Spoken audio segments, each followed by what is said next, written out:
Hello and a great welcome once again to this particular session. तो बड़े last session में मैंने आपसे प्रॉमिस करा था कि इस सेशन में जो हम स्टार्ट करेंगे, ऑफ कोर्स सीएमए ग्रुप 2 की मैं बात कर रहा हूँ, कंपनी अकाउंट्स की। और टॉपिक जो हम आज स्टार्ट करेंगे बोनस इशू से। हालांकि चैप्टर का जो नाम है वो है bonus and rights issue. Bonus and rights issue.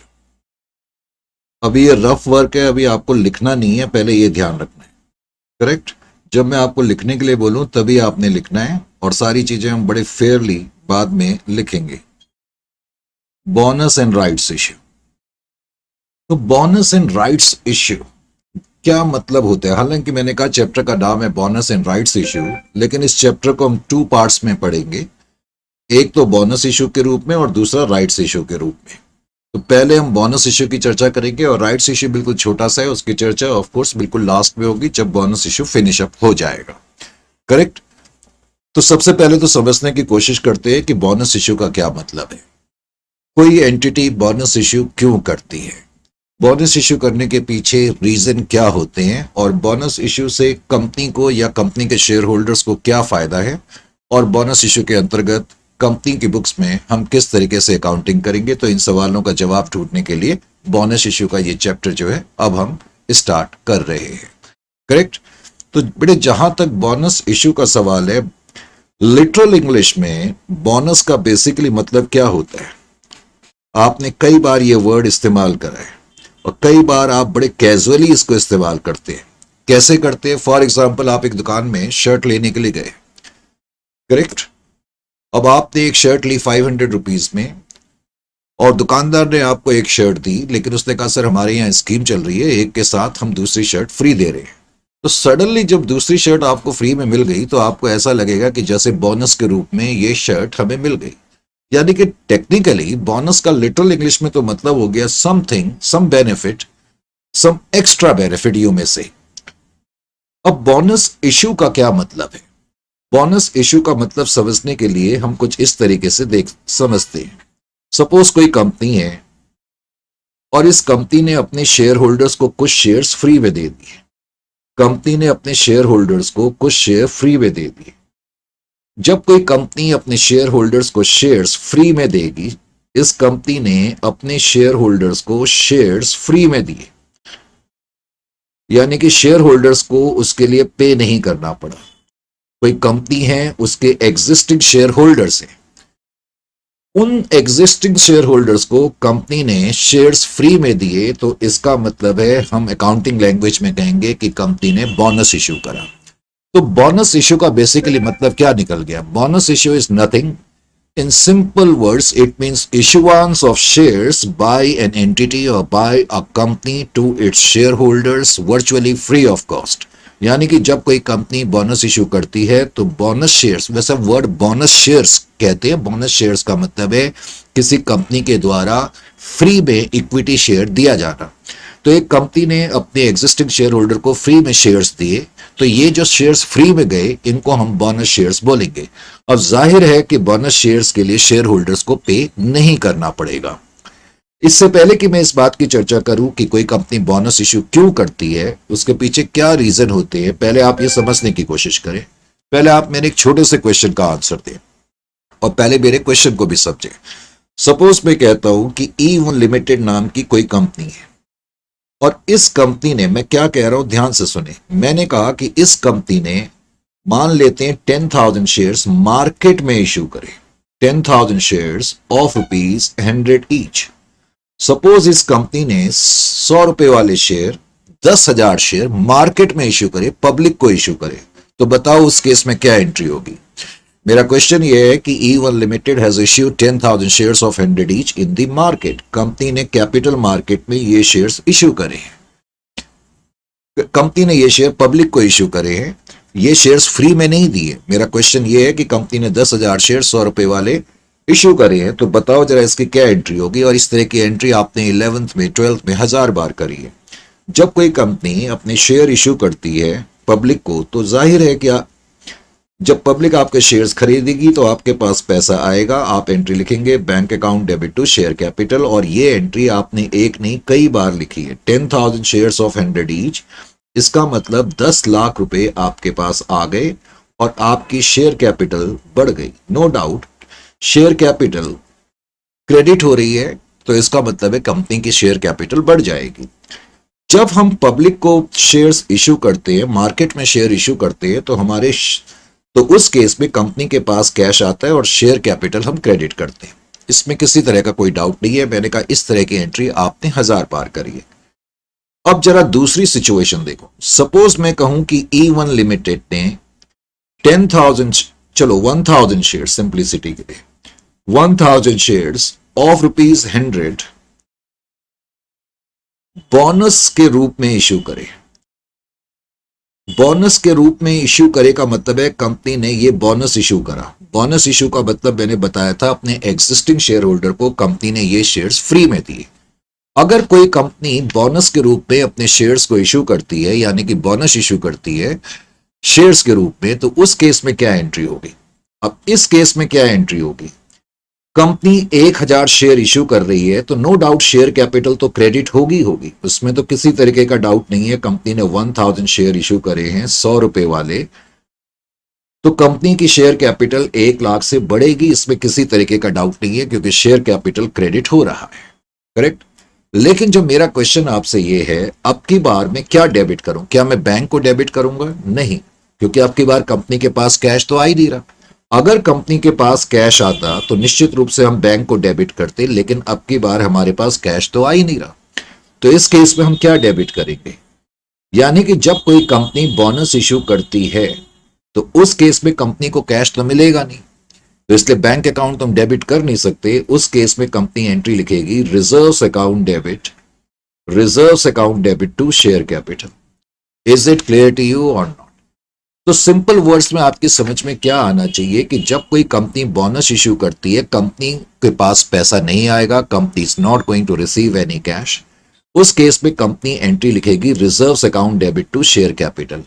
इसका क्या मतलब हो गया? इसका मतलब कंपनी अपने ही रिजर्व्स का इस्तेमाल कर रही है, शेयर होल्डर्स को इसके लिए पे नहीं करना पड़ रहा। नो डाउट कि शेयर होल्डर्स को यह फायदा है और कंपनी को हल्का सा नुकसान है क्योंकि कंपनी को अपने ही रिजर्व्स इस्तेमाल करने पड़ रहे हैं इस तरह के शेयर इश्यू करने के लिए। ये अब इसका यह भी एक कंक्लूजन निकलता है कि अगर कोई कंपनी बोनस इश्यू करती है तो इसका मतलब, जैसा कि आपने देखा हमारी एंट्री हुई reserves account debit to share capital, तो हम कह सकते हैं कि जब कोई कंपनी बोनस इश्यू करती है तो उसके 2 रेपरकेशंस होते हैं। पहला रेपरकेशन तो ये कि कंपनी के जो रिजर्व्स हैं, क्योंकि वो डेबिट हो जाएंगे तो इसलिए वो कम हो जाएंगे। एक तो कंपनी के रिजर्व्स कम होंगे और नो डाउट कंपनी जो शेयर्स इश्यू कर रही है तो कंपनी की शेयर कैपिटल निश्चित रूप से बढ़ेगी, इसमें किसी तरीके का डाउट नहीं है, लेकिन कंपनी के रिजर्व्स जरूर कम हो जाते हैं। अब क्वेश्चन तुम्हारे दिमाग में ये बन रहा होगा कि कोई कंपनी बोनस इश्यू क्यों करती है? बोनस इश्यू करने के पीछे कंपनी का क्या रीजन होता है?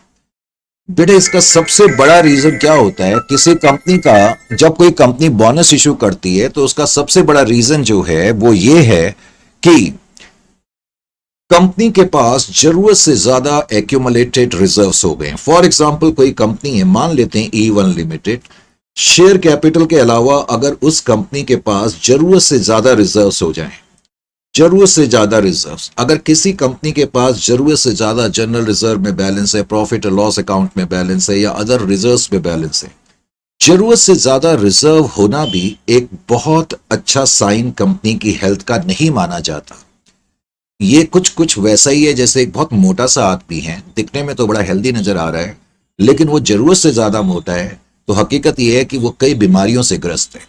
ठीक इसी तरीके से कोई कंपनी है, अगर उसके रिजर्व्स जरूरत से ज्यादा प्रोपोर्शन में कंपनी के पास हो जाए या कंपनी की बैलेंस शीट में नजर आ जाए तो ये कंपनी के ऑपरेशंस के लिए अच्छा क्यों नहीं माना जाता? क्योंकि जो कैपिटल मार्केट में इन्वेस्टर्स होते हैं या इस कंपनी के जो खुद के शेयर होल्डर्स होते हैं, उनके दिमाग में ये सवाल आ सकता है कि ये कंपनी जरूरत से ज्यादा रिजर्व्स एक्यूमुलेट कर रही है तो इसका मतलब है कंपनी जरूरत से ज्यादा प्रॉफिट तो कमा रही है।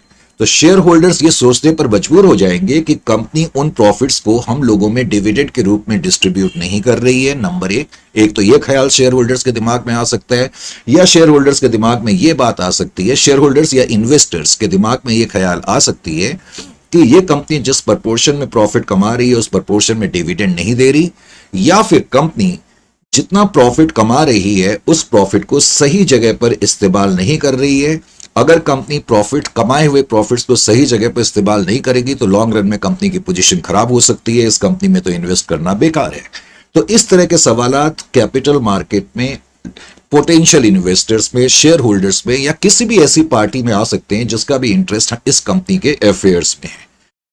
बात समझ में आई? जब किसी कंपनी के पास जरूरत से ज्यादा एक्यूमुलेटेड रिजर्व्स होते हैं तो वो कंपनी के लिए अच्छा साइन नहीं माना जाता।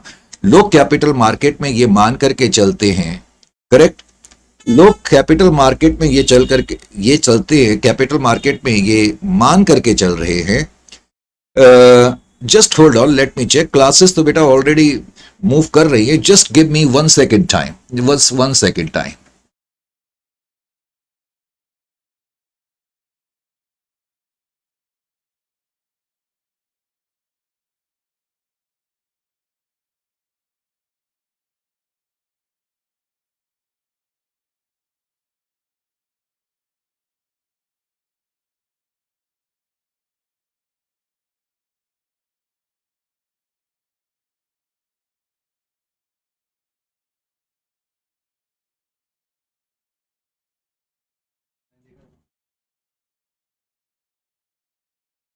Rajshree Shahu, the class is going live now.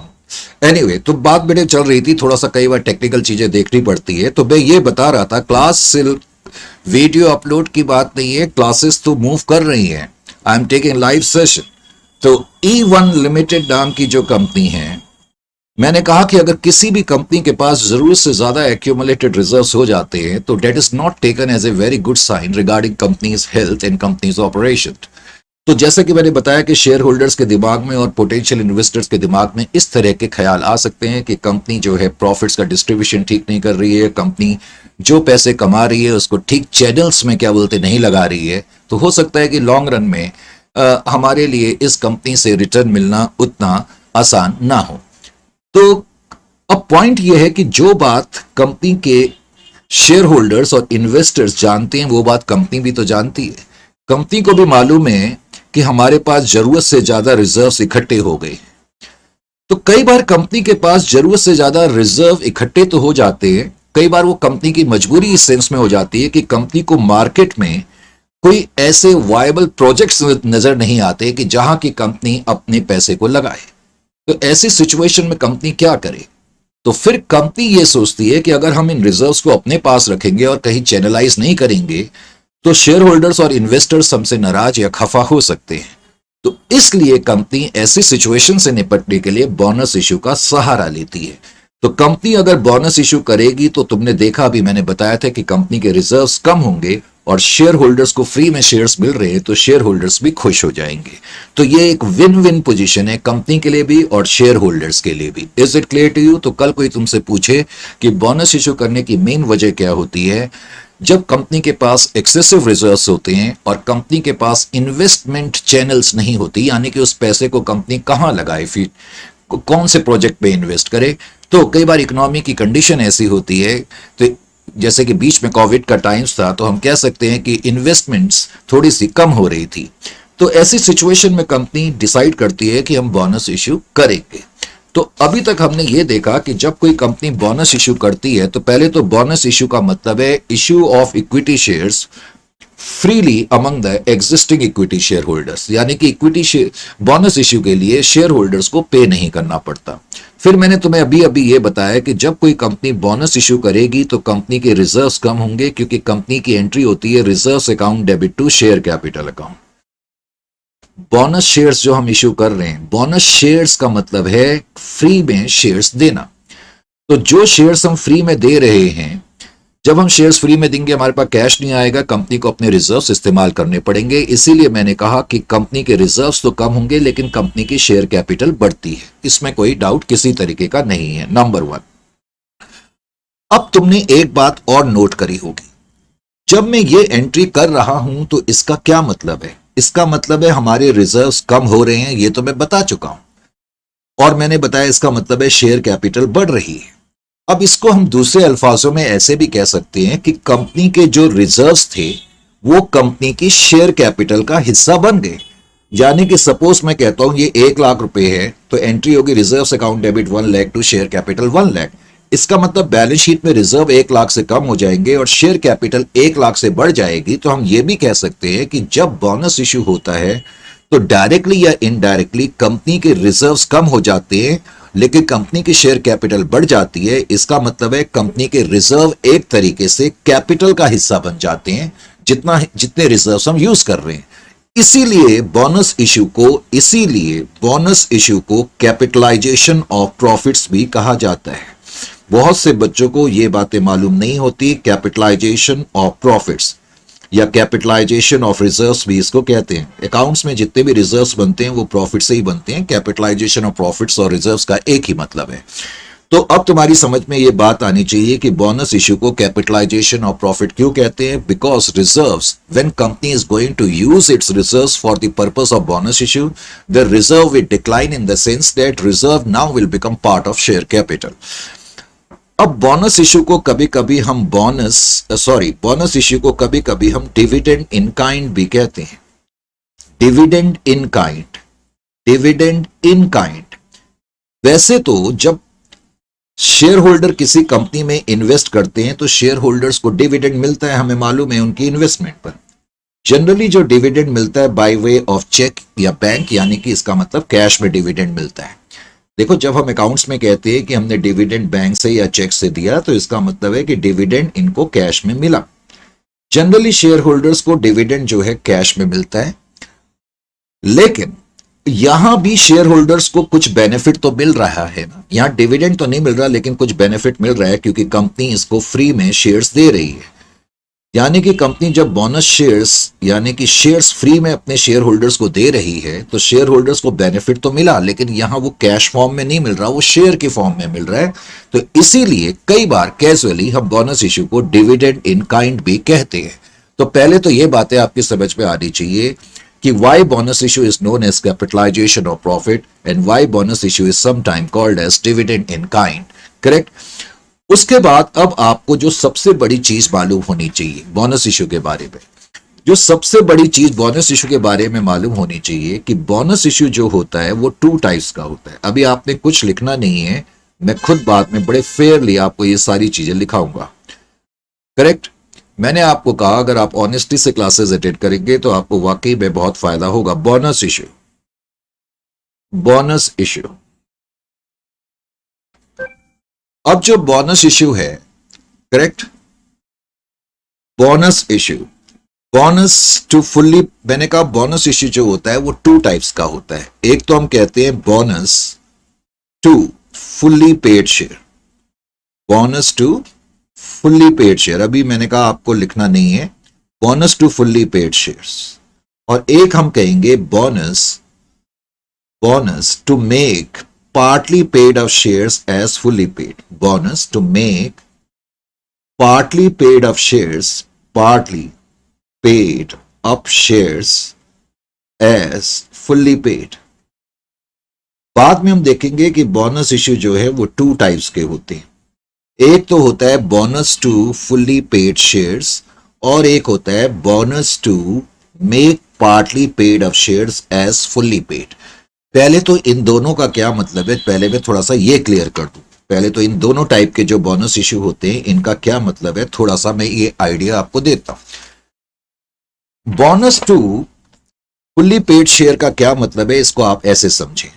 Suppose कोई कंपनी है और उस कंपनी की बैलेंस शीट कुछ इस तरीके से है। मान लेते हैं ये E1 लिमिटेड नाम की कोई कंपनी है। इस कंपनी की शेयर कैपिटल हम मान लेते हैं सिंप्लिसिटी के लिए 50,000 शेयर हैं, और हम सिंप्लिसिटी के लिए मान लेते हैं कि एक शेयर 10 रुपए का है और 5 लाख रुपए की इनकी शेयर कैपिटल है। Correct. Total share capital in terms of rupee 5 lakh है।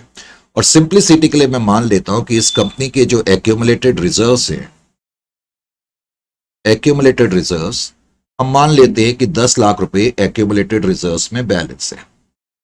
सपोज ये कंपनी ने बोनस इश्यू करा, company made a bonus issue in the ratio of company made a bonus issue in the ratio of 3:5। 3:5। Company ने एक bonus issue करा, चलो 3:5 की जगह मैंने लिख दिया 1:5। 1:5। हालांकि मैं कुछ भी लिख सकता हूं, 4:5, 3:5, 2:5। मान लेते हैं क्वेश्चन में यह लिखा है कि directors of the company made a bonus issue, company ने बोनस इशू करा, BI बोनस इशू करा इन द रेशियो ऑफ 1:5। पहले तो मुझे यह बताओ कंपनी की बैलेंस शीट को देख करके क्या कंपनी के जो ये शेयर्स हैं फुल्ली पेड हैं या नहीं है? सर बिल्कुल फुल्ली पेड है, क्योंकि एक शेयर 10 रुपए का है और 50,000 शेयर हैं, तो इसका मतलब कंपनी के पास 5 लाख आने चाहिए और आउटर कॉलम में 5 लाख लिखा है, तो इसका मतलब कंपनी के शेयर फुल्ली पेड है। तो ये जो बोनस इशू है ये फुल्ली पेड शेयर्स को करा जा रहा है। अब अगर मैं आपसे पूछूं कि कंपनी कितने बोनस शेयर इशू करेगी, तो ये कैसे देखेंगे? Number of shares to be issued by company, number of shares यानी कि बोनस शेयर्स। बोनस शेयर्स का मतलब फ्री में जो शेयर्स दिए जाएंगे, number of shares to be issued. तो कंपनी कितने बोनस शेयर इशू करेगी ये कैसे देखेंगे? सपोज आप इस कंपनी के शेयर होल्डर हैं, कंपनी के टोटल 50,000 शेयर हैं और आप भी इस कंपनी के शेयर होल्डर हैं। मान लेते हैं आपके पास 5 शेयर हैं, तो कंपनी क्या कह रही है कि अगर आपके पास 5 शेयर हैं तो हम एक शेयर आपको फ्री में देंगे। 1:5 का मतलब है कि अगर आप हमारे एग्जिस्टिंग शेयर होल्डर हैं और आपके पास 5 शेयर हैं तो हम आपको एक शेयर फ्री में देंगे। अगर मैं लिखता 2:5 तो इसका मतलब है अगर आपके पास 5 शेयर हैं तो कंपनी आपको 2 शेयर फ्री में देगी।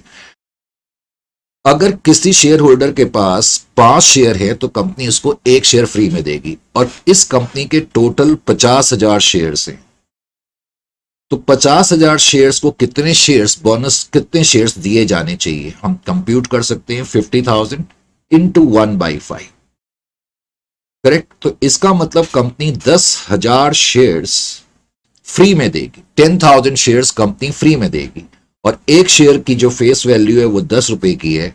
तो इसका मतलब हम कहेंगे अकाउंटिंग लैंग्वेज में कि 1 लाख रुपए का बोनस इश्यू हुआ है। 1 लाख रुपए का बोनस इश्यू हुआ है। और थोड़ी देर पहले मैंने आपको बोनस इश्यू की एंट्री बताई थी। जब कंपनी शेयर्स फ्री में देगी तो कंपनी के पास कैश तो आएगा नहीं, कंपनी अपने रिजर्व्स या एक्यूमुलेटेड रिजर्व्स को डेबिट करेगी। तो एक्यूमुलेटेड रिजर्व्स अकाउंट में 10 लाख रुपए है, मुझे 1 लाख चाहिए बोनस इश्यू के लिए, मैंने 1 लाख लिए और मैं लिख दूंगा 2 शेयर कैपिटल। तो तुमने क्या नोट करा? फुल्ली पेड बोनस इशू का मतलब जो हमारे फुल्ली पेड शेयर्स हैं उनको हम बोनस इशू कर रहे हैं, फ्री में शेयर्स दे रहे हैं। नो डाउट जब company fully paid share holder को बोनस इशू करेगी तो कंपनी को एक्स्ट्रा शेयर्स इशू करने पड़ेंगे। अब इस एंट्री के करने से लेकिन क्या हुआ? इस एंट्री के करने से मेरे रिजर्व्स 1 लाख रुपए से तो कम हो गए, लेकिन मेरी शेयर कैपिटल 1 लाख रुपए से बढ़ गई।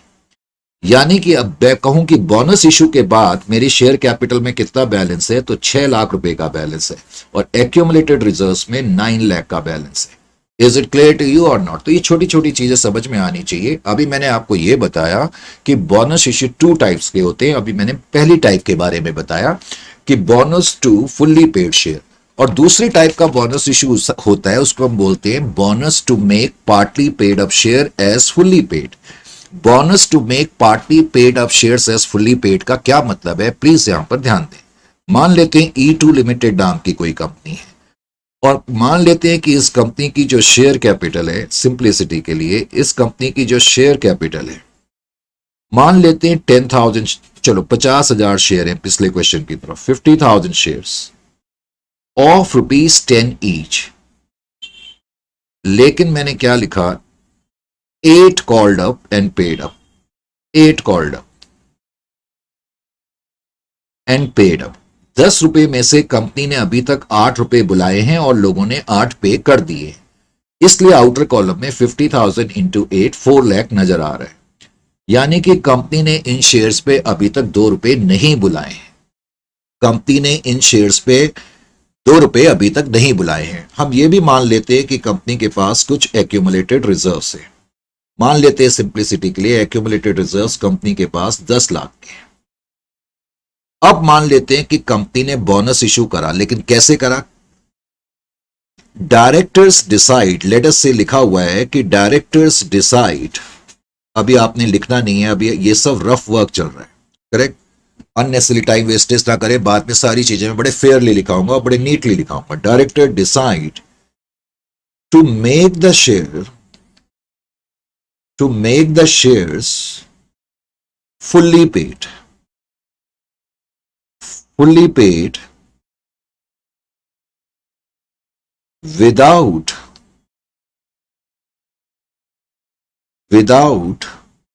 making the shareholders, without making the shareholder to pay for the same, to pay for the same। क्या मतलब हुआ इसका, इस लाइन का? कई लोगों की, कई बच्चों की समझ में बात नहीं आएगी, इसलिए ध्यान दें। पहले तो इस क्वेश्चन में जो हमारी शेयर कैपिटल है ये partly paid up share capital है, पार्टली पेड अप है, फुल्ली पेड नहीं है। नंबर वन, सपोज आप इस कंपनी के एक शेयर, सपोज आप भी इस कंपनी के एक शेयर होल्डर हैं और आपने अभी तक इस कंपनी के 1000 शेयर खरीदे, 50,000 में से लेट अस से आपका नाम मिस्टर ए है और आप भी इस कंपनी के शेयर होल्डर हैं और आपने 1000 शेयर्स ऑफ ₹10 ईच वाले खरीदे हुए। अब मुझे यह बताओ कि आपने अभी तक इस कंपनी को कितना पैसा पे करा होगा, कितना पैसा पे करा होगा?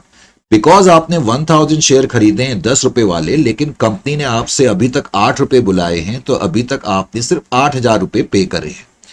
अब कंपनी अपने शेयर होल्डर्स को क्या कह रही है? Director decided to make the shares fully paid. Company ये कह रही है हम आपका शेयर फुल्ली पेड कर रहे हैं, यानी कि हम ये मान करके चल रहे हैं कि जो बचे हुए 2 रुपए हैं वो आपने पे कर दिए हैं। आप लोग ये मान करके चलो कि आपने हमें अब 10,000 पे कर दिए, लेकिन ये जो 2000 है ये आपको पे करने की जरूरत नहीं है। डायरेक्टर्स ने क्या करा, आपने party paid up share capital को फुल्ली पेड तो कर दिया, लेकिन शेयर होल्डर से पैसा नहीं मंगाया। Director decided to make the shares fully paid without making the share holder to pay for the same, और उसके लिए शेयर होल्डर्स को पे नहीं करना पड़ा। तो यहां वर्ड बोनस इशू नहीं लिखा है, तो तुम्हें समझना होगा कि यह भी बोनस इशू है, क्योंकि यहां शेयर होल्डर का जो पार्टी पेड अप शेयर है वो फुल्ली पेड हो रहा है और उसके लिए शेयर होल्डर्स को पे नहीं करना पड़ रहा।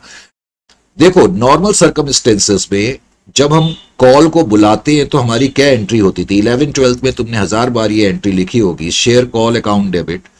कंपनी के 10,000 शेयर हैं, 10 रुपए का शेयर है और अनकॉल्ड अमाउंट या कॉल का अमाउंट अभी 2 रुपए का है, 20,000। पहले तुम क्या करते थे? ड्यू करते थे, share call account debit to share capital. कुछ ऐसे ही लिखा करते थे या नहीं लिखा करते थे? सर बिल्कुल लिखते थे। इसका मतलब है बीइंग कॉल मनी ड्यू। और जब तुम उसको रिसीव करते थे, जब तुम रिसीव करते थे तो तुम क्या लिखते थे? Bank account debit to share call account. यही करते थे इससे पहले के लेवल्स पे, बिल्कुल यही करते थे। लेकिन अब क्या होगा कि शेयर होल्डर को यह अमाउंट अब नहीं पे करना, कंपनी अपने रिजर्व्स का इस्तेमाल करेगी, accumulated reserves account debit to share call account. अब तुमने क्या नोट करा कि बोनस इश्यू 2 टाइप्स के होते हैं। एक तो होता है bonus to fully paid up share, जो हमने पहले देखा। जब हम फुल्ली पेड शेयर होल्डर को बोनस इश्यू करते हैं तो कंपनी को एक्स्ट्रा शेयर्स देने पड़ते हैं। अब हम यहां कोई एक्स्ट्रा शेयर्स नहीं दे रहे हैं, बस ये है कि कंपनी के जो अनकॉल्ड अमाउंट है उसको हम फुल्ली पेड कर रहे हैं। यानी कि जब bonus partly paid up share को फुल्ली पेड करने के लिए करा जाता है तो उस केस में कंपनी को कोई एक्स्ट्रा शेयर इश्यू नहीं करने पड़ते। इसमें कोई शेयर हमने एक्स्ट्रा इश्यू नहीं करे, लेकिन इससे पहले कंपनी ने 1000 शेयर इश्यू करे थे। तो बोनस इश्यू 2 टाइप्स का होता है। एक तो होता है फुल्ली पेड, एक होता है पार्टली पेड। लेकिन अगर आपको यह लग रहा है कि यह चैप्टर इजी है, वैसे तो गलत नहीं लग रहा, लेकिन ये इतना इजी भी नहीं है। अब बोनस इश्यू जो है सेक्शन 63 के दायरे में आता है। अब इसमें आपको कुछ महीन और बारीक चीजें भी मालूम होनी चाहिए। अब जैसे कि मैंने अभी अभी आपको बताया कि बोनस इश्यू 2 तरीके का होता है। अब तुम्हें बारीक चीजें डीपली या डीप पॉइंट्स क्या मालूम होने चाहिए।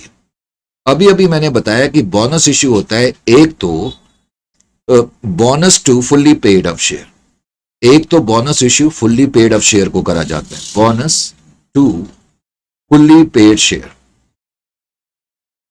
Fully paid shares. और एक होता है bonus to make partly paid of share as fully paid.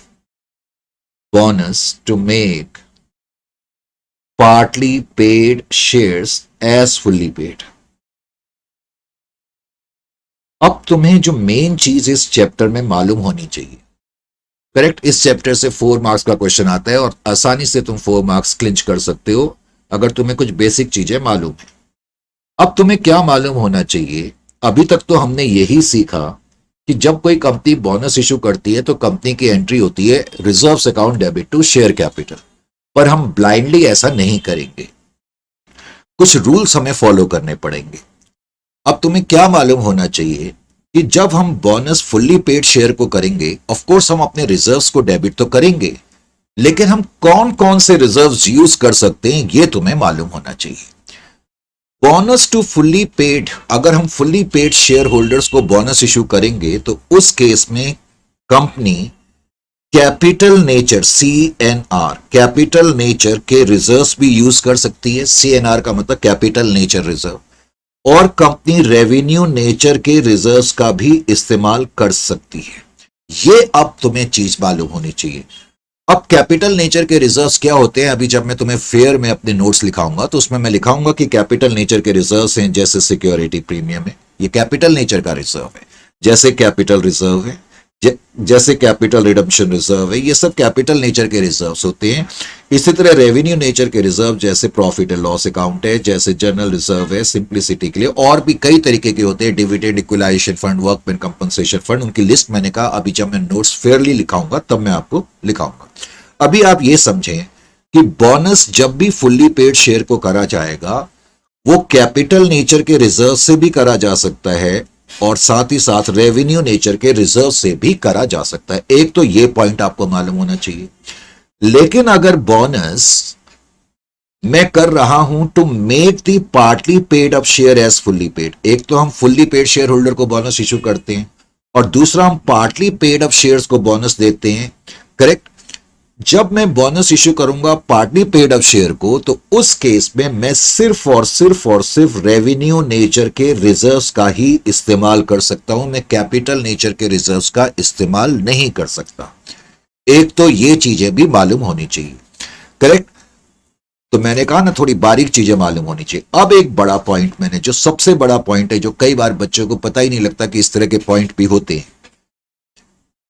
पहले तो तुम्हें यह मालूम होना चाहिए, अभी मैं इस शीट का दोबारा यूज करूंगा, कि अकाउंट्स में जितने भी रिजर्व्स होते हैं, अकाउंट्स में जितने भी रिजर्व्स होते हैं, करेक्ट, उनको हम कुछ हिस्सों में बांट सकते हैं। जैसे कि एक तो कैपिटल नेचर रिजर्व्स, अब कैपिटल नेचर रिजर्व्स की लिस्ट मैं अभी बाद में बनाऊंगा। Revenue nature reserves, revenue nature के रिजर्व्स। तीसरा मैंने लिखा स्टैट्यूटरी रिजर्व्स। अब कई बच्चों को लगेगा सर ये कौन से टाइप के रिजर्व्स होते हैं, ये तो हमने पढ़े ही नहीं। अभी मैं खुद ही बताऊंगा, लेकिन पहले यहां ध्यान, स्टैट्यूटरी रिजर्व, ये सारी चीजें मैं फेयरली लिखाऊंगा।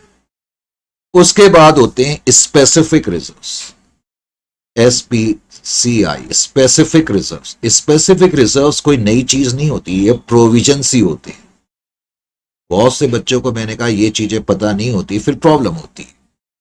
अब ध्यान दें, एक बहुत बड़ा पॉइंट, कि जब हम बोनस इशू का चैप्टर करेंगे तो स्टैट्यूटरी नेचर के रिजर्व्स और स्टैट्यूटरी नेचर के रिजर्व्स और स्पेसिफिक नेचर के जो रिजर्व्स होंगे उनसे हमारा कोई वास्ता नहीं है। यानी कि इस चैप्टर के लिए स्टैट्यूटरी नेचर के रिजर्व्स और स्पेसिफिक नेचर के जो रिजर्व्स होंगे वो हमारे लिए बेकार है, क्योंकि बोनस इशू के लिए कोई भी एंटिटी स्टैट्यूटरी नेचर के रिजर्व्स और स्पेसिफिक नेचर के रिजर्व्स का इस्तेमाल नहीं कर सकती। मैंने कहा बाद में मैं लिस्ट वैसे तो मैं बना दूंगा, वैसे मैंने ऐसे ही बताया। अभी स्टैट्यूटरी रिजर्व्स वो रिजर्व्स होते हैं पहले तो जो उन कंपनीज को बनाने पड़ते हैं जो स्पेशल इकोनॉमिक जोन्स में ऑपरेट कर रही हैं। स्पेशल इकोनॉमिक जोन्स का मतलब है, जैसे आपको मालूम है कि गवर्नमेंट कुछ पर्टिकुलर इलाकों को डेवलप करना चाहती है तो उनको स्पेशल इकोनॉमिक जोन्स बना देती है। अब कई तरह के जोन्स होते हैं, जैसे स्पेशल इकोनॉमिक जोन्स हैं, फ्री ट्रेड जोन्स हैं, इलेक्ट्रॉनिक जोन्स हैं।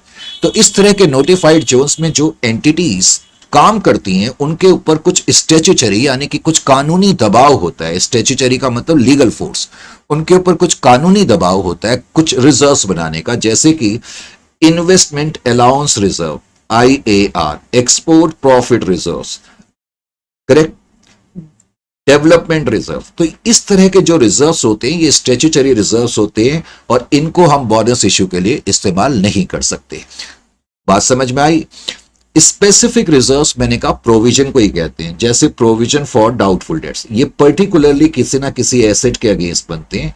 प्रोविजन फॉर डेप्रिसिएशन है, प्रोविजन फॉर डाउटफुल डेट्स है, ये तुमने 1000 बार पढ़े हुए हैं लेकिन तुम्हें ये नहीं पता कि इसको ये कहा जाता है। प्रोविजन फॉर डाउटफुल डेट्स है जैसे। इसी तरह से provision for investment, provision for investment का मतलब है हमें मालूम है कि इन्वेस्टमेंट की वैल्यू ऊपर नीचे हो सकती है, तो इन्वेस्टमेंट में अगर कहीं फॉल हो जाए तो उस लॉस को निपटने के लिए हम प्रोविजन फॉर इन्वेस्टमेंट रिजर्व बनाते हैं। ये सब स्पेसिफिक नेचर के रिजर्व है। तो मैं जो मेन पॉइंट बताना चाह रहा हूं कि इस चैप्टर के लिए ये दोनों टाइप के रिजर्व हमारे काम के नहीं है। इसका मतलब है कि बोनस इशू नाम का जो ये चैप्टर है हमारे लिए सिर्फ और सिर्फ कैपिटल नेचर के रिजर्व और रेवेन्यू नेचर के रिजर्व काम के आइटम है, करेक्ट। अब एक बड़ा पॉइंट समझ लो।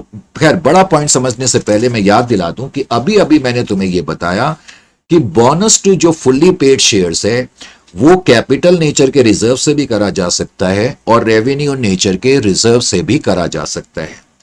लेकिन बोनस जब हम पार्टी पेड अप शेयर को फुल्ली पेड अप करने के लिए करेंगे तो हम उस केस में कैपिटल नेचर के रिजर्व इस्तेमाल नहीं कर सकते, सिर्फ और सिर्फ रेवेन्यू नेचर के रिजर्व से इस्तेमाल कर सकते हैं। मैंने क्या कहा? Bonus to make partly paid up shares, ये सिर्फ और सिर्फ पार्टली पेड अप शेयर को फुल्ली पेड करने के लिए हम सिर्फ रेवेन्यू नेचर के रिजर्व्स इस्तेमाल कर सकते हैं। लेकिन अगर हम बोनस कर रहे हैं फुल्ली पेड अप शेयर को तो उस केस में हम कैपिटल नेचर के रिजर्व और रेवेन्यू नेचर के रिजर्व भी इस्तेमाल कर सकते हैं। तो कोई बहुत बड़ा पॉइंट नहीं है। लेकिन यहां एक बहुत अहम चीज क्या है, जो कैपिटल नेचर के रिजर्व्स होते हैं ना उनकी भी 2 टाइप्स होती है। अब तुम्हें यह बात मालूम होनी चाहिए, कई बच्चों को तो ये चीजें मालूम ही नहीं होती। अब जो कैपिटल नेचर के रिजर्व्स होते हैं उसमें भी कुछ तो होते हैं रियलाइज्ड इन कैश। क्या होते हैं? Realised in cash. कुछ तो होते हैं रियलाइज्ड इन कैश और कुछ होते हैं not realised in cash. Not realised in cash. वैसे मैं हकीकत बयान करूं तो कैपिटल नेचर के रिजर्व जो अधिकतर होते हैं वो नॉट रियलाइज्ड इन कैश होते हैं। Not realised in cash. Capital nature के रिजर्व से होते हैं वो नॉट रियलाइज्ड इन कैश होते हैं। अब यहां पर मैं एक बड़ा पॉइंट बता रहा हूं। ऐसे कैपिटल नेचर रिजर्व्स, ऐसे कैपिटल नेचर के रिजर्व्स जो नॉट रियलाइज्ड इन कैश है, जो नॉट रियलाइज्ड इन कैश हैं, उनका भी इस्तेमाल बोनस इश्यू के लिए नहीं करा जा सकता। तो हमने कंक्लूजन क्या निकाला कि एक तो हम स्टैट्यूटरी नेचर के रिजर्व्स का इस्तेमाल नहीं कर सकते, एक हम स्पेसिफिक नेचर के रिजर्व्स का इस्तेमाल नहीं कर सकते, और हम ऐसे कैपिटल नेचर के रिजर्व्स का भी इस्तेमाल नहीं कर सकते जो नॉट रियलाइज्ड इन कैश है। इसका मतलब ऐसे कैपिटल नेचर के रिजर्व जो रियलाइज्ड इन कैश हैं केवल उनका यूज, और रेवेन्यू नेचर के जो रिजर्व्स होते हैं वो हमेशा ही रियलाइज्ड इन कैश होते हैं, इसलिए उसके बारे में कोई प्रॉब्लम नहीं है, और रेवेन्यू नेचर के रिजर्व्स का इस्तेमाल कर सकते हैं। बोनस इशू के लिए सिर्फ कैपिटल नेचर रिजर्व्स जो कि रियलाइज्ड इन कैश है उनका इस्तेमाल हो सकता है और रेवेन्यू नेचर रिजर्व्स का इस्तेमाल हो सकता है। अब प्रॉब्लम यह है कि बच्चों को ये जो टर्म्स हैं रियलाइज्ड इन कैश और नॉट रियलाइज्ड इन कैश का थोड़ा सा ठीक तरीके से पता नहीं होता। ये मैं थोड़ा सा पॉइंट तुम्हारा क्लियर कर देता हूं ताकि जब हम क्वेश्चंस फेस करें तो तुम्हारे को इस तरह की प्रॉब्लम ना आए। अब जैसे कि मैं तुम्हें बताऊं, यहां पर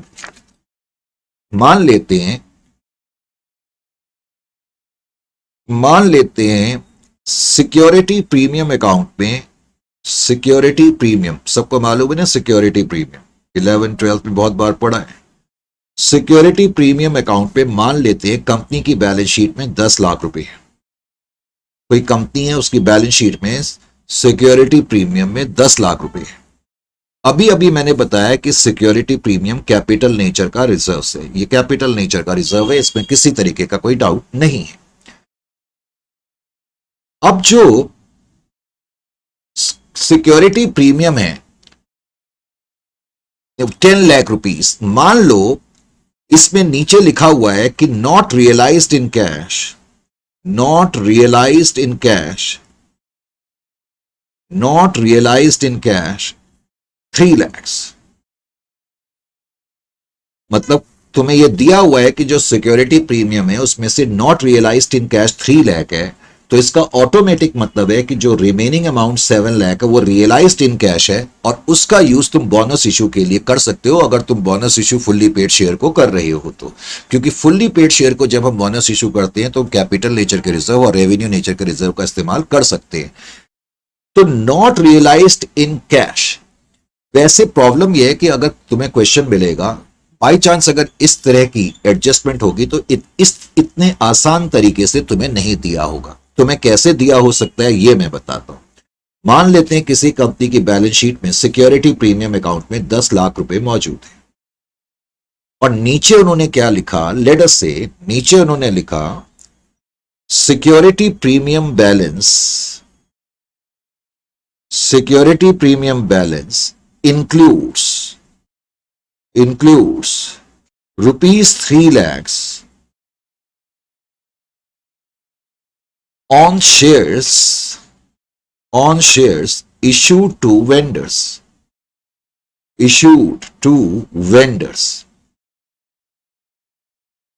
क्या मतलब निकला इसका?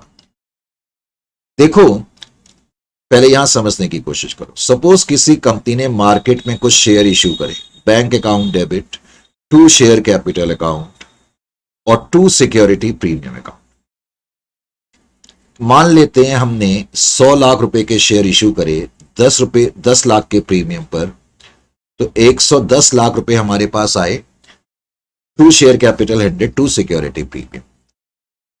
अगर मैं शेयर मार्केट में इशू करता हूं, पब्लिक को इशू करता हूं, नॉर्मली एक कंपनी जब शेयर कैपिटल पब्लिक को इशू करती है तो कई बार प्रीमियम पे करती है, तो तुमने ये एंट्री कई बार करी है। तो जब हमने शेयर प्रीमियम पे इशू करे तो मैंने एंट्री लिखी bank account debit, 2 share capital, 2 security premium.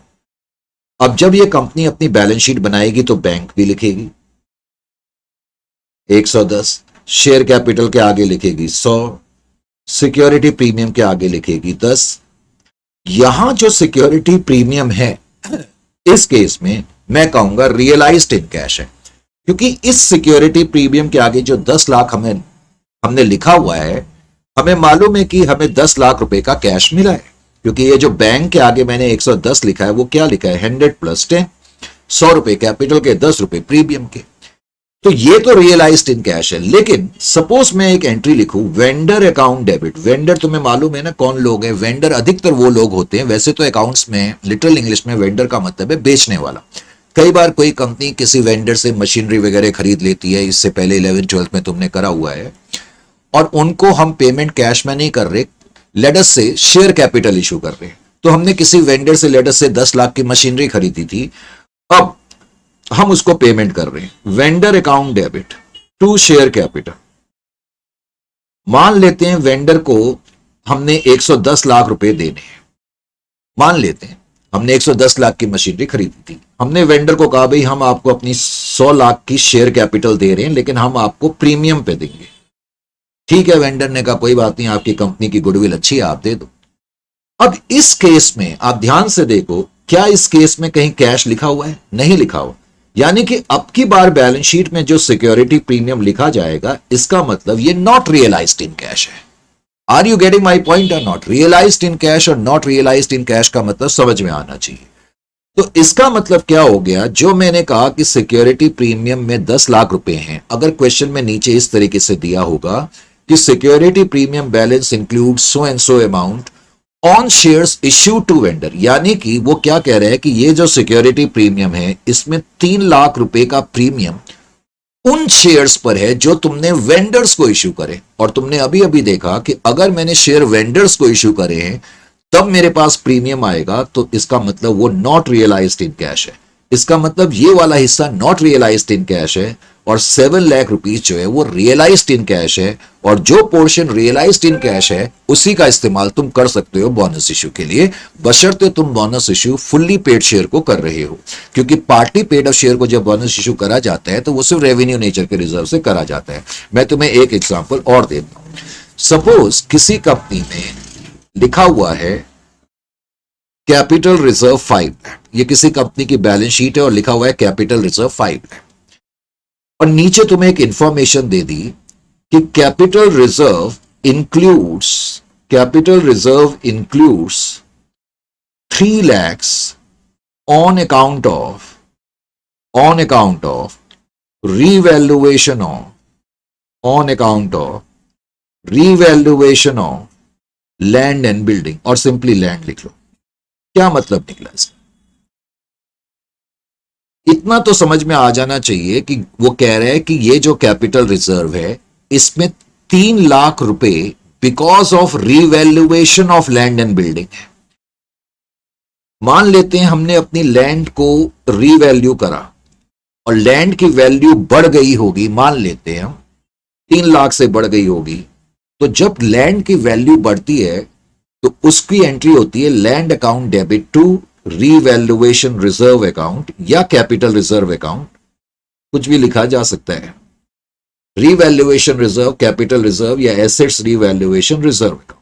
तो वो क्या कह रहे हैं कि ये जो कैपिटल रिजर्व है इसमें 3 लाख रुपए का अमाउंट इस वजह से है कि हमने लैंड और बिल्डिंग, अपनी लैंड को रीवैल्यू करा, यानी कि उसमें कुछ फायदा हो गया, वैल्यू एप्रिशिएट हो गई। लेकिन तुमने देखा जब ये वैल्यू बढ़ रही है हमारे पास कोई कैश थोड़ी आ रहा है, यानी कि यहां जो कैपिटल रिजर्व बढ़ रहा है या रिवैल्यूएशन रिजर्व या जो भी रिजर्व बढ़ रहा है उसके अगेंस्ट कोई कैश तो नहीं आ रहा ना।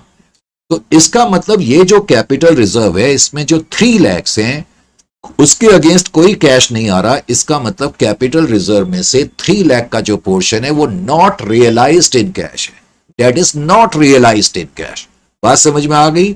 इसका मतलब जो रिमेनिंग बच गया 2 lakhs, वो रियलाइज्ड इन कैश है।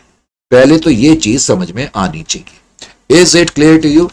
अब जब तुमने इतना हिस्सा कर लिया तो अब तुम्हारी समझ में सारी चीजें क्लियर आनी चाहिए।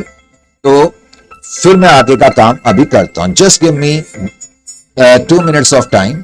करेक्ट, अभी हम कंटिन्यू रखेंगे। Just give me 2 minutes of time.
So welcome again.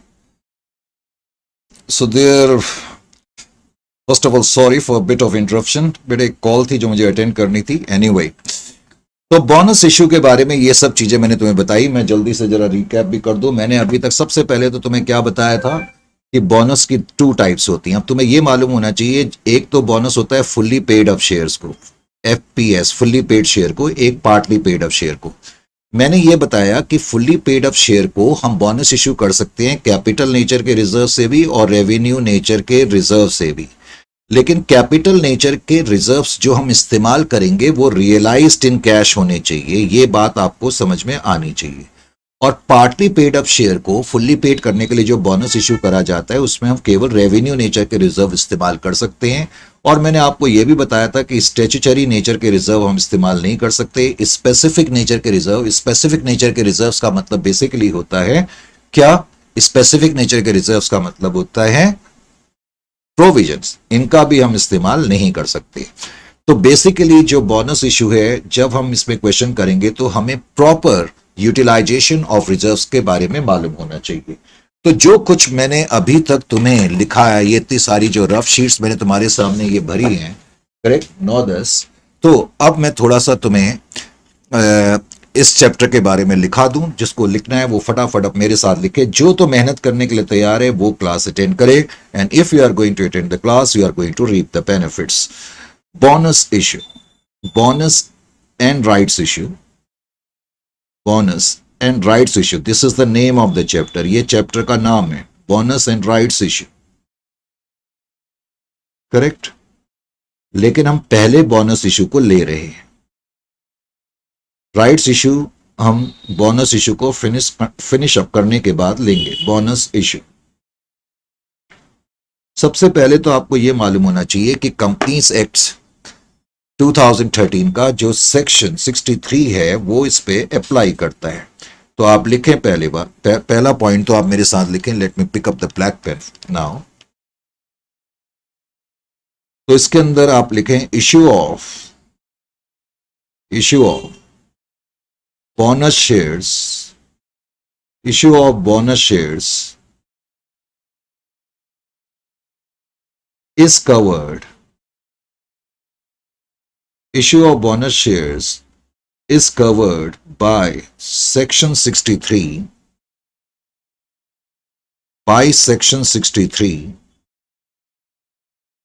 of Companies Act 2013.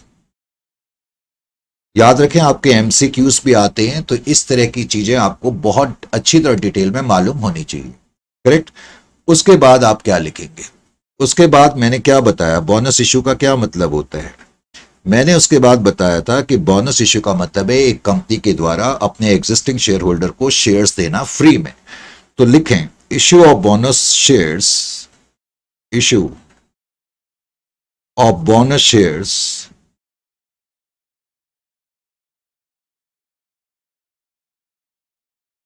by a company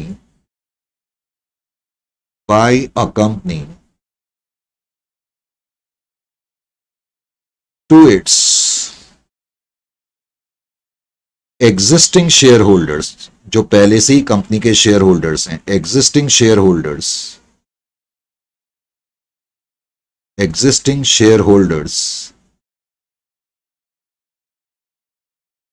free of cost. Free में हम उनको शेयर दे रहे हैं, free of cost, is known as bonus issue.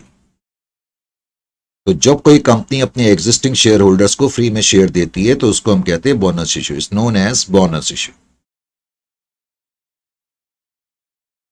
इसका मतलब यह है कि बोनस इशू के लिए शेयर होल्डर्स को कुछ भी पे नहीं करना पड़ता. तो मैं इसको भी लिख ही दूं. As such when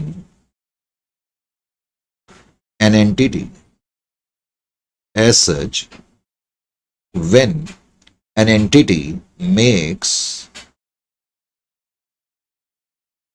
a bonus issue,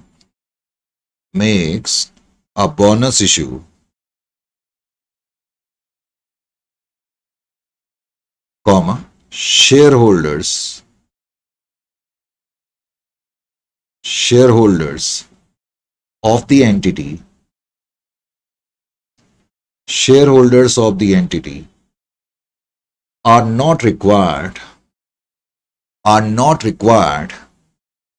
correct?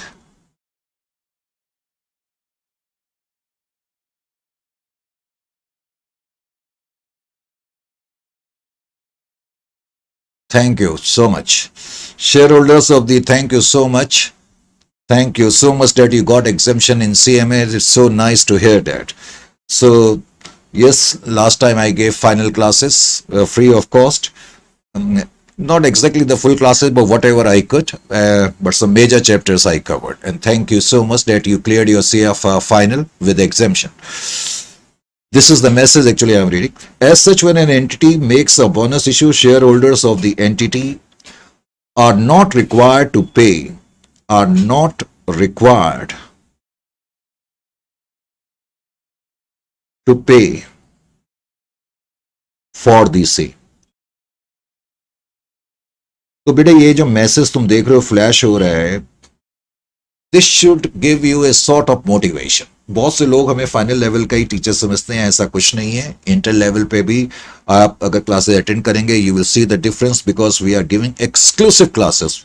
We are not mingling what we call any other course with CMA, and these classes are purely for CMA, as I've told you, and we have openly said during the class sessions that these are CMA classes and CA student need not require to attend that. But at the same time, उनको neglect feel करने की जरूरत नहीं है. मैं 1 या 2 दिन के अंदर CA की क्लासेस भी स्टार्ट करने जा रहा हूँ इंटर ग्रुप के लिए, क्योंकि फाइनल पे तो already by the grace of almighty हम लोगों का अच्छा वैसे ही है. अब कई बच्चों के दिमाग में ऐसा हो जाता है कि शायद ये सिर्फ फाइनल का ही पढ़ाते हैं, तो ऐसा नहीं है कुछ. तो यहां ध्यान दें. नेक्स्ट पैराग्राफ में लिखें, मैंने क्या लिखाया था तुम्हें. जब कोई कंपनी बोनस इशू करती है तो मैंने आपको बताया था कंपनी के रिजर्व्स कम होते हैं और शेयर कैपिटल बढ़ जाती है. तो जो भी चीजें मैंने उस वक्त लिखाई थी रफ में, अब मैं फेयरली लिख रहा हूं. when bonus issue is made, जब कोई कंपनी बोनस इशू करती है, रिजर्व्स ऑफ द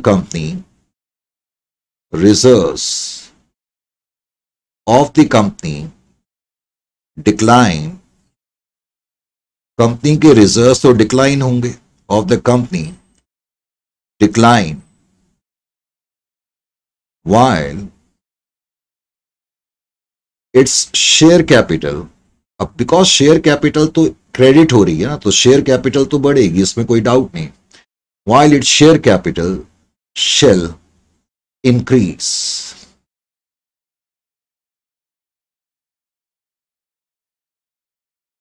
फिर मैंने तुम्हें बताया भी था कि एंट्री क्या होती है जब कोई कंपनी बोनस इशू करती है. तो चैप्टर को समझाने के लिए मैंने तुम्हें बताया था कि हमारे रिजर्व्स कम हो जाते हैं. रिजर्व्स अकाउंट डेबिट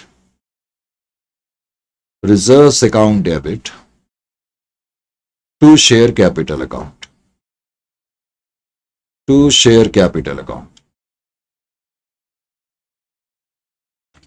तो तुमने देखा रिजर्व्स डेबिट हो रहे हैं. इसका मतलब for IFRS course Happy Life, actually I do not know your real name, but anyway, for IFRS course I would suggest you to actually do from KPMG. That will hold you in a very good state. Correct? KPMG से आप कर लेना और उनका अच्छा IFRS का course है. बाकी अदरवाइज IFRS की स्टैंडर्ड बुक्स पढ़ करके भी आप नॉलेज एक्वायर कर सकते हैं. इसके लिए जरूरी नहीं है. हालांकि डिप्लोमा अगर आप लेना चाहते हैं तो देन गो फॉर KPMG. तो कई बार बच्चे क्वेश्चन पूछते हैं, बीच बीच पे उसका आंसर देना पड़ता है. उसके बाद मैंने आपको यह भी बताया था बेटे, बोनस इशू को हम कैपिटलाइजेशन ऑफ प्रॉफिट क्यों कहते हैं, क्योंकि इस एंट्री का मतलब यह भी होता है कि रिजर्व्स कैपिटल का हिस्सा बन गए. Correct? Bonus issue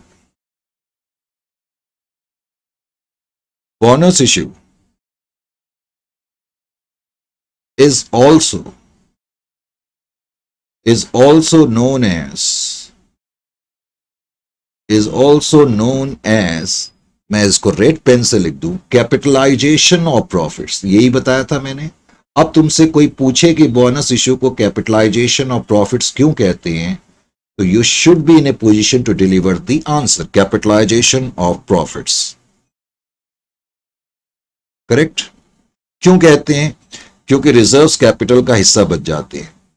as reserves as reserves become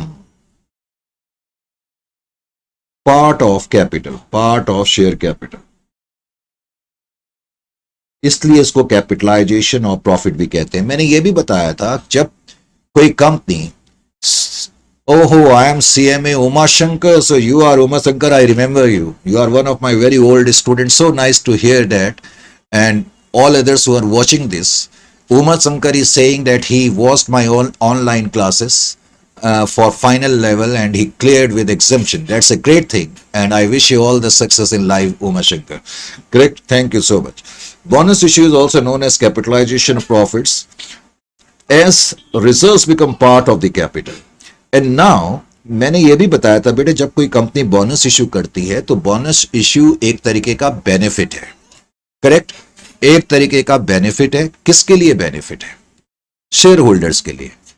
तो इसीलिए, हालांकि ये बेनिफिट उनको कैश फॉर्म में नहीं मिलता है, इसीलिए हम इसको डिविडेंड इन काइंड भी कहते हैं. Bonus issue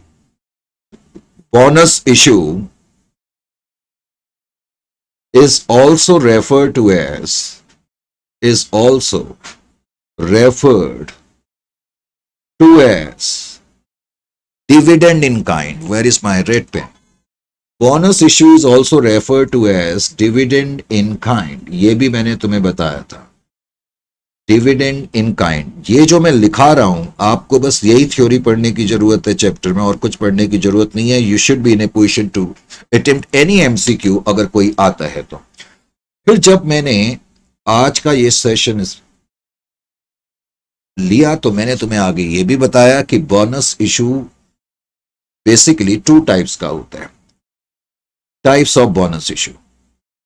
bonus issue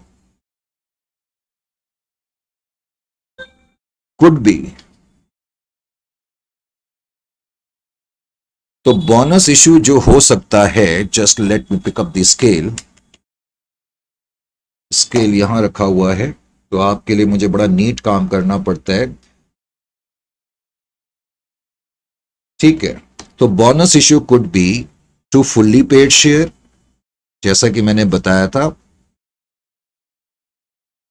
bonus issue could be to fully paid share,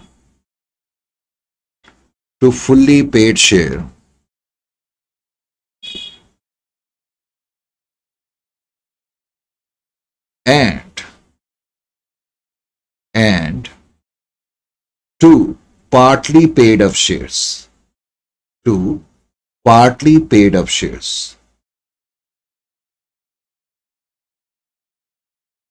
to make them fully paid,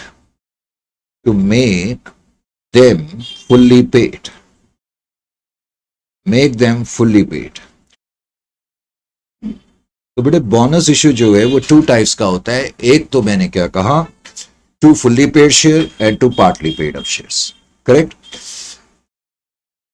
अब इसके बाद मैंने जो तुम्हें सबसे बड़ी चीज बताई थी, क्या बताई थी मैंने बताया था कि एक एंटिटी अपने कैपिटल नेचर के रिजर्व्स का और रेवेन्यू नेचर के रिजर्व्स का इस्तेमाल कर सकती है for fully paid up shares. लेकिन मैंने यह भी बताया था कैपिटल नेचर के वही हिस्सा हम यूज कर सकते हैं जो रियलाइज्ड इन कैश हो. इसके आगे आप लिखें कि entity can utilise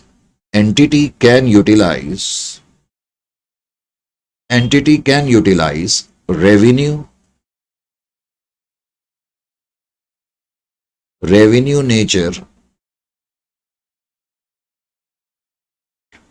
as well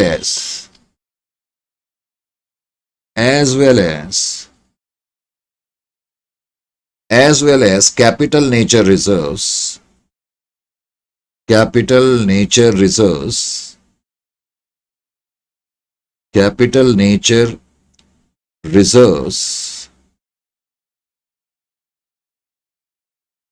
for the purpose of bonus issue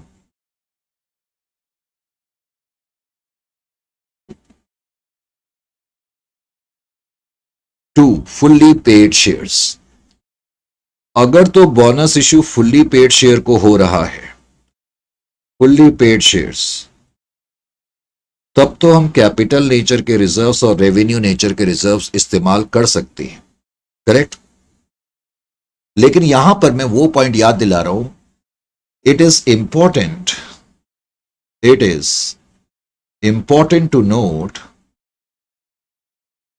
it is important to note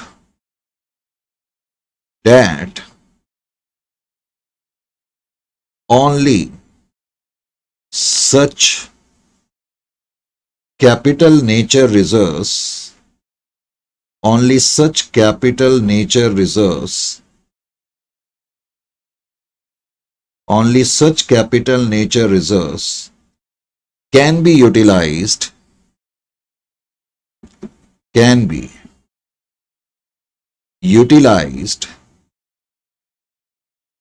which have been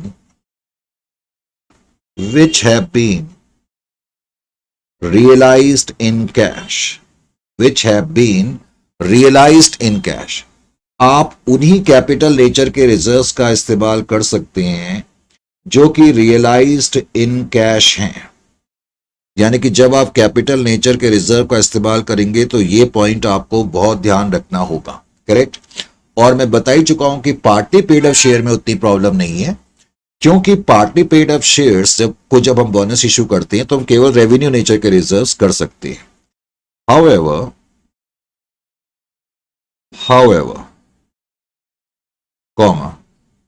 bonus to make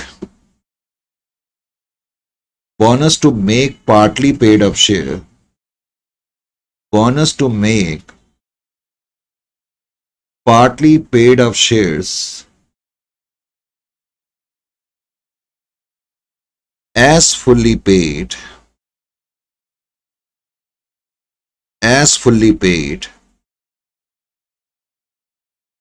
could be out of, कौन से टाइप के रिजर्व इस्तेमाल कर सकते हैं हम इनके लिए, could be out of revenue nature reserves only, revenue nature reserves, revenue nature reserves, revenue nature reserves.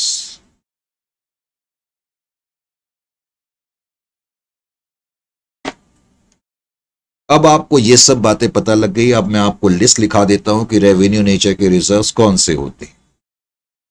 Revenue nature reserves, RNR। Revenue nature के रिजर्व्स में ये आइटम्स आपके इंक्लूड होंगे। बैलेंस शीट में अगर प्रॉफिट एंड लॉस अकाउंट का balance दिया रहता है तो profit and loss account,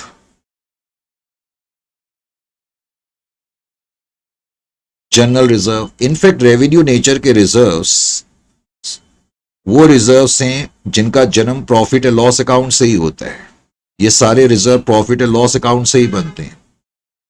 general reserve, reserve fund,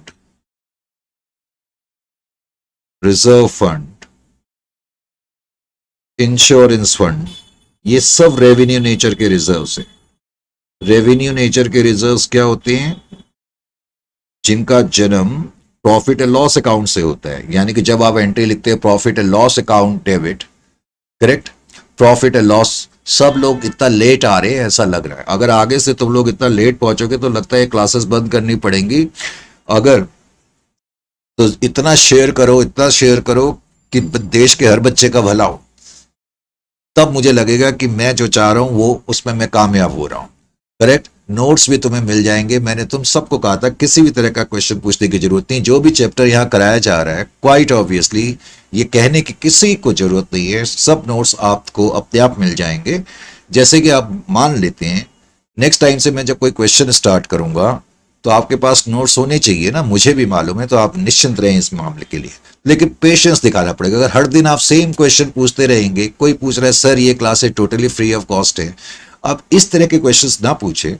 ये कहने की क्या बात है, उससे पहले आप एक मैसेज को पढ़े। उमा शंकर जो कि CMA फाइनल क्लियर कर गए हैं और उन्होंने लिखा है कि मैंने अपने फाइनल में एग्जाम्शन हासिल करी है FR में, आपके यूट्यूब के लेक्चर्स देख करके। तो ये अपने आप में आपके लिए मोटिवेटिंग फैक्टर होना चाहिए। तो जितने भी चैप्टर, अब मैं इस बात का कमिटमेंट नहीं कर सकता कि सारे चैप्टर्स हम अपलोड कर देंगे या सारे चैप्टर्स, लेकिन जितना करा जाएगा उसका आप भरपूर फायदा उठा सकते हैं। मेन पर्पस ये है कि आपको ये बताना कि सीएमए के लेवल पे आपने पढ़ना कैसे है, किस तरह, क्योंकि मैंने ये देख रहा हूं कि बहुत जस्टिफिकेशन नहीं हो पा रहा है सीएमए के स्टूडेंट के साथ। तो अब उमा शंकर जो कि मैसेज लिख रहे हैं वो आपको बताएंगे क्या बोलते हैं कि हम लोगों ने बहुत एक्सक्लूसिवली सीएमए के लिए कोर्स बनाए हुए हैं। करेक्ट। तो इस तरह से बेटा क्वेश्चंस तुम ना करो, तुम्हें नोट्स वगैरह जब मेरे को लगेगा कि तुम्हारे पास नोट्स होने चाहिए, मैं उस दिन खुद ही ऐलान कर दूंगा कि ये डाउनलोड लिंक है और यहां से आपने नोट्स डाउनलोड करने हैं। आप बिल्कुल निश्चिंत रहें इस चीज के लिए। अभी यहां पर ध्यान दो, आप मेरे को ईमानदारी से बताओ। चलो सारे लोग लिखेंगे मैसेज, अगर सबका मैसेज नहीं आया ना मैं आगे क्लास में लूंगा, नहीं तो मुझे मैसेज में लिख के बताओ कि what you are thinking about the quality. 10 second का टाइम दे रहा हूं इससे पहले कि मैं आगे बढ़ूं। अगर तुमने कुछ डिफरेंस, तुमने बाकी जगह भी क्लासेस ली होंगी, देखा होगा, you must have realise some difference now. I would love to hear that. तो मैं लिस्ट बना रहा था, एक तो इंश्योरेंस फंड है, वर्कमैन कंपनसेशन फंड है। अब कई बच्चे तो ऐसा बोल देते हैं सर ये हैंडरिटन नोट्स की भी कॉपी दे दो, ऐसा कहीं हो सकता है? It is not possible. कोई भी इस तरह की बातें ना करे। जरा मैं एक मिनट इसको थोड़ा, तो लग रहा है लाइटिंग ज्यादा हो गई है, कहीं ऐसा ना हो तुम्हें दिखाई ना दे। हाँ, मुझे लगना चाहिए कि आप मेरी बात सुन रहे हो। If you are able to hear me then let me know about the class. In between, I have received my cup of coffee also.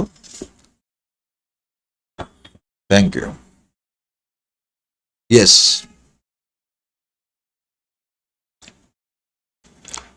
You might not be believe today, since morning 6:30, actually I am taking class for different levels today. Since 6:30, just for 2 hours I got in between some rest. Otherwise, classes are continuously going on. And there is still one class which I am supposed to take after yours. Profit and loss account, general reserve, reserve fund, insurance fund, then workmen compensation fund. अब ये workman compensation fund क्या होता है? पहले तो ये मालूम होना चाहिए, ये रेवेन्यू नेचर का रिजर्व है। रेवेन्यू नेचर के रिजर्व्स वो रिजर्व्स होते हैं जो प्रॉफिट से ये ट्रांसफर होकर के इसमें आता है। Thank you very much. अब किसी ने मेरे को लिखा quality is awesome but full class होगा तो मजा है। ये फुल क्लास ही होंगी बेटा, ये जिसकी फुल क्लास का मतलब जो चैप्टर होगा वो तक कॉम्प्रिहेंसिव तरीके से होगा कि आपको कुछ प्रॉब्लम नहीं आएगी। और लेकिन आपकी अटेंडेंस डेली होनी चाहिए इसमें। जब लाइव क्लासेस है तो कम से कम ऐसा लगना चाहिए कि 50-60 बच्चे वॉच कर रहे, तब तो फिर मजा है। और जितना शेयर कर सकते हो इसको करो फ्रेंड्स वगैरह में, सबका भला। ये कई बच्चे तो ऐसा सोचते हैं इतनी क्वालिटी मिल रही है, छोड़ो हम अपने तक सीमित रखते हैं। ये पॉलिसी नहीं होनी चाहिए। अगर मैं भी ऐसी पॉलिसी रख लूं कि मैं अपनी क्वालिटी दूसरों को क्यों बताऊं, तो वो भी गलत हो जाएगा ना। तो इसलिए पढ़ाई तो जितना बांटा जाए उतना आपका अच्छा होता है। करेक्ट। तो workman compensation fund, workman compensation fund तुम्हें पता है बहुत सी कंपनीज को ये डर रहता है कि कहीं वर्कर्स के साथ कोई घटना दुर्घटना ना घट जाए, तो उससे निपटने के लिए हम फंड बनाते हैं, उसको वर्कमैन कंपनसेशन फंड बोलते हैं। डिविडेंड इक्विलाइजेशन फंड, तुम्हें मालूम है कि डिविडेंड एक कंपनी अपने प्रॉफिट से देती है। कोई कंपनी प्रॉफिट कमाएगी तो तभी तो डिविडेंड देगी। यानी कि अगर किसी कंपनी के पास किसी पर्टिकुलर ईयर में प्रॉफिट नहीं होगा सफिशिएंट, तो वो डिविडेंड नहीं दे पाएगी। और अगर कंपनी डिविडेंड नहीं दे पाएगी, अगर कंपनी डिविडेंड नहीं दे पाएगी, Uma Shankar, you are asking me, I want to talk to you if possible. You can give me your number, then I will make a call to you. You can write your number in the comment boxes, then I will be able to. Or you simply give your email. Through your email actually, don't write your number in the what we call comment boxes. Write your email, then I will give you a mail. In the mail you are going to give me your phone number, I will talk to you. Dividend equalization fund. Dividend equalisation fund का मतलब मैं बता रहा था कि कोई company dividend तभी दे सकती है जब वो प्रॉफिट कमाएगी। एक कंपनी की इमेज इस बात पे बहुत डिपेंड करती है कि उन्होंने कितनी रेगुलरिटी के साथ डिविडेंड पे करा है, कितनी रेगुलरिटी के साथ डिविडेंड पे करा है। Is it clear to you?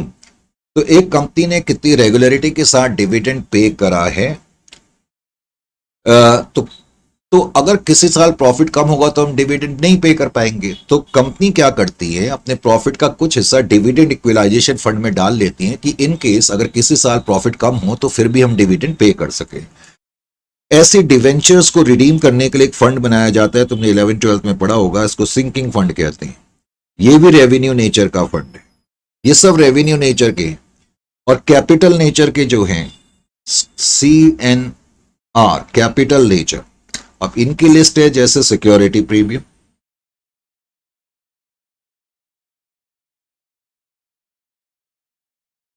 Revenue nature के रिजर्व्स का जो जन्म होता है वो पीएनएल अकाउंट से होता है। कैपिटल नेचर के रिजर्व्स का जो जन्म होता है वो कहां से होता है, कैपिटल नेचर के रिजर्व्स का। कैपिटल नेचर के रिजर्व्स का जन्म बैलेंस शीट के रास्ते से होता है, करेक्ट। जैसे कि तुमने सिक्योरिटी प्रीमियम पे इश्यू करे तो तीनों आइटम बैलेंस शीट में ही आएंगे ना, बैंक अकाउंट, शेयर कैपिटल और प्रीमियम। कैपिटल रिजर्व तुम एंट्री लिखते थे ना, share forfeited account debit to capital reserve. Capital reserve जब किसी एसेट की वैल्यू बढ़ जाए तो तब भी हम उस एप्रिशिएटेड अमाउंट को कैपिटल रिजर्व में डाल सकते हैं।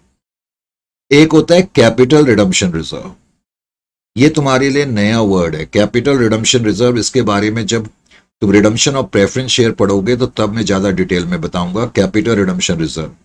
वैसे कैपिटल रिडम्पशन रिजर्व वो रिजर्व होता है जो कोई कंपनी लिक्विडेशन के वक्त अपने शेयर होल्डर को पैसा लौटाने के लिए बनाती है। हालांकि इसका यूज बोनस इश्यू के लिए भी हो सकता है। फिर उसके अलावा balance in share forfeited account, balance in share forfeited account, balance in share forfeited account. अगर तुमने 11th-12th में फोरफीचर की एंट्री अच्छी तरह करी है तो तुम्हें याद होगा, अगर एक कंपनी ने 1000 शेयर फोरफीट करे और 1000 के 1000 शेयर री इश्यू कर दिए तो फोरफीटेड अकाउंट में कभी भी बैलेंस नहीं होगा। फोरफीटेड अकाउंट में तभी बैलेंस हो सकता है अगर हमने सारे फोरफीट करे हुए शेयर्स को री इश्यू ना करा हो तो। Balance in share forfeited account. अगर कभी क्वेश्चन में आ जाए profit prior to incorporation, profit prior to incorporation, एक कंपनी इनकॉर्पोरेशन से पहले भी प्रॉफिट कमा सकती है, वो भी कैपिटल नेचर का प्रॉफिट माना जाता है, करेक्ट। तो ये चीजें तुम्हें मालूम होनी चाहिए। फिर मैंने तुम्हें क्या बताया था, फिर मैंने तुम्हें बताया था following types of reserves can not be used for the purpose of bonus issue. Following types of reserves, following types of reserves cannot be used for the purpose of bonus issue.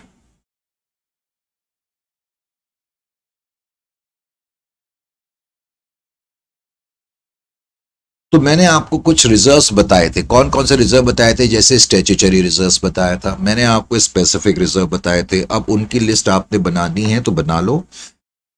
A, statutory reserves, मैंने बताया था statutory reserves वो reserves होते हैं जो एक company कानून के दबाव के अंतर्गत बनाती है, लेकिन ये ऐसी कंपनीज बनाती हैं जो कि नोटिफाइड जोन्स जैसे फ्री ट्रेड जोन्स वगैरह में या इलेक्ट्रॉनिक पार्क्स वगैरह में या मैंने कहा क्या बोलते हैं इंडस्ट्रियल रीजन्स में काम करती हैं। स्टैट्यूटरी रिजर्व्स, इसके अंदर जैसे कि इन्वेस्टमेंट अलाउंस रिजर्व, अगर बैलेंस शीट में इस तरह के रिजर्व्स होंगे तो तुमने उनको छेड़ना भी नहीं है। Investment allowance reserve, investment allowance reserve, development rebate reserve, development rebate reserve. Honestly speaking कई बुक्स में ये अलग अलग दिया रहता है। हकीकत तो ये है कि इन्वेस्टमेंट अलाउंस रिजर्व और डेवलपमेंट रिबेट रिजर्व बेसिकली एक ही चीज है। Is it clear to you और not? Abhi Kumar, you wait for a while. Before you jump over to this conclusion, attend at least 3-4 classes more, then you decide about that. Why I am saying you, perhaps you may feel that you need not require to buy it. Are you getting my point or not? Development rebate reserve, foreign project reserve, foreign project reserve.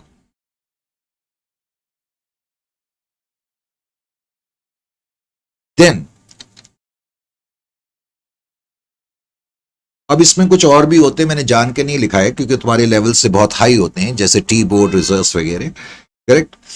उसके बाद होते हैं specific reserve. Specific का मतलब ही होता है particular.